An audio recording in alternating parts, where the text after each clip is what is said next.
તો good morning અને જય માતાજી બધાઈને. તો સ્વાગત છે તમારું આજના અમારા એક નવા મિની બ્લોગમાં. આજે છે ને મેં અંદરનો ઓછાળ ધોવા કાઢ્યો હતો, કેમ કે મેશવા સૂતી હતી તો નીચેથી ને સરકાવીને લઈ લીધો હતો. તો જો મેશવા બેન પણ હવે જાગી ગયા છે.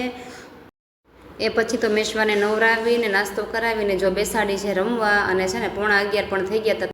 પછી તો છે ને હું આ રૂમમાં ઓછાળ પાથરવા આવી ગઈ, કેમ કે મેશવા બહાર રમે છે તો મને થયું કે લાઈ હેરાન ન કરે ને એ પહેલાં જ મેં ઓછાળ પાથરી દઉં. પછી તો મને છે ને આ કુશનનો બરોબર ન લાગ્યું, પછી જો એના મેઝિંગનું મેં કુશન પણ લગાડી દીધું. એ પછી તો હું છે ને જો રસોડામાં રસોઈ કરવા આવી ગઈ હતી, કેમ કે આજે અમારા મમ્મી દીકરીની શાક અને રોટલી બે વસ્તુ બાકી હતી. નહીંતર તો છે ને શાક તો થઈ ગયું હોય ટિફિનમાં, ખાલી રોટલી જ બાકી હોય. પણ આજે એના પપ્પા ખાલી ભાખરી જ લઈ ગયા છે, સબ્જી કે હું આ તૈયાર લઈ લઈશ, કેમ કે હમણાં નવરાત્રી હાલે છે તો થોડુંક શેડ્યુલ વિખાઈ ગયું છે હમણાંથી. તો એ પછી જો રસોઈ બની ગઈ છે અને મમ્મી દીકરી બેસી ગયા છે જમવા. તો આવી જાઓ બધા જમવા.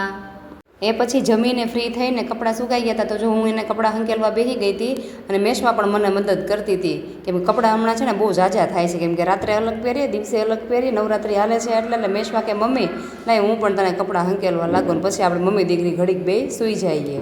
તો મેશવાના નાના કપડાં બોક્સમાં મૂકતી હતું, તો જોયું તો આ મેશવાનું ખાનું પણ બરોબર ગોઠવવું પડે એમ હતું, કેમ કે નાના કપડાં હું છે ને આ બોક્સમાં રાખું છું, કેમ કે આપણે ઇમરજન્સીમાં લઈ શકીએ ને મૂકી શકીએ. એ પછી તો છે ને આ મેશવાના વાઇપ્સ મારા હાથમાં આવ્યા. મેં તો જોઉં તો ખરી એક્સપાયર તો નથી થઈ ગયા ને, કેમ કે વરસ દિવસ પડ્યા છે. તો ના, પછી જોયું તો હજી 2 મહિના હજી બાકી છે, ડિસેમ્બરમાં એક્સપાયર થશે. તો એ પછી તો છે ને 6 વાગે હું ને મેશવા આવી ગયા હતા બે અગાસી ઉપર, કેમ કે મેં છે ને અહીં સવારે માંડવી સૂકવી હતી. તો મેં તો હાલો હાંજ થાય ને એ પહેલાં આપણે હવે ભરી લઈએ. હવે એ પછી નીચે આવ્યા તો ગરબો પ્રગટાવવાનો સમય થઈ ગયો હતો. તો હું જો બેસી ગઈ છું ગરબો પ્રગટાવવા, અને મેશવા પણ જો આવી ગઈ છે માતાજીના દર્શન કરવા.